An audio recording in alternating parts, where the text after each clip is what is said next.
Hey, it's Bethany from Ludlam Family Farm. In this video, I'm going to show you how we build a road to the back side of our property. When we bought this land, we had always planned on building a tiny home on it. We just had to figure out where we wanted to put it. We walked the property and found the perfect location for it. Only problem was, it was towards the back side of our property and we had no way to get to it. The first step was clearing our land.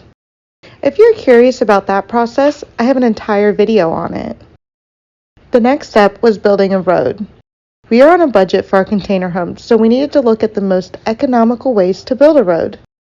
We decided a layer of sand, topped with stone, would be the best for us. I should also mention we bought a skid. We have a lot of projects going on, and the amount of work we need done would have cost more than the actual skid, so we bought one and we'll probably sell it later. But you can rent a machine for a job like this if you don't have something. Now let's get into the actual work. We brought in 5 loads of sand. We spread it along the base of our entire road. The skid we bought needed a few things done, so while I was in the shop, a neighbor let us borrow his tractor, which was so nice of him.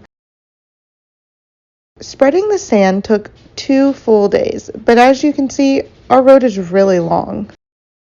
We had a really wet winter and so much rain leading up to this, so the ground was really soft. It was a muddy mess, and probably not the most ideal conditions to build a road, but we were on a time crunch to get our container home started. After the sand was spread, we brought in some smaller stones, but they were just sinking into the ground, and our skid actually got stuck a few times. The guy who delivered our stone recommended going with a bigger stone, so we went with R3 recycled concrete. After spreading a few loads of this, we could tell instantly that we were solid and this road could hold a heavy load. Spreading the stone and grading took several days. Our driveway is 700 feet long, so it wasn't a small job. We pitched it so the water would run off the sides.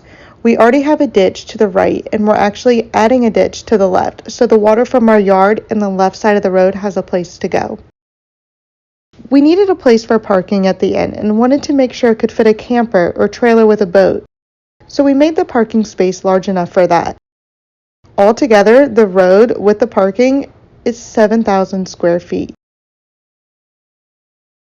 With 5 loads of sand and 17 loads of recycled concrete, it cost us a total of $11,000 to put in this driveway.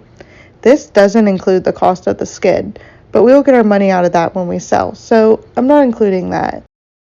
This project definitely took a big chunk out of our shipping container home project, but doing it this way versus getting it paved was a fourth of the price.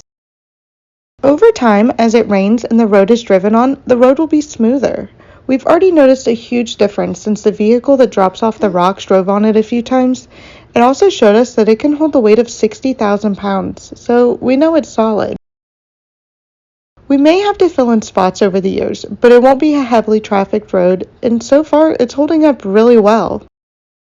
If you like this video, be sure to give it a thumbs up. If you're new here, be sure to say hi in the comments. In our next video, I'll start sharing our process of buying a shipping container and turning it into a home. Don't forget to subscribe and hit the bell to be notified when we upload new videos. Thanks so much for watching and see you next time.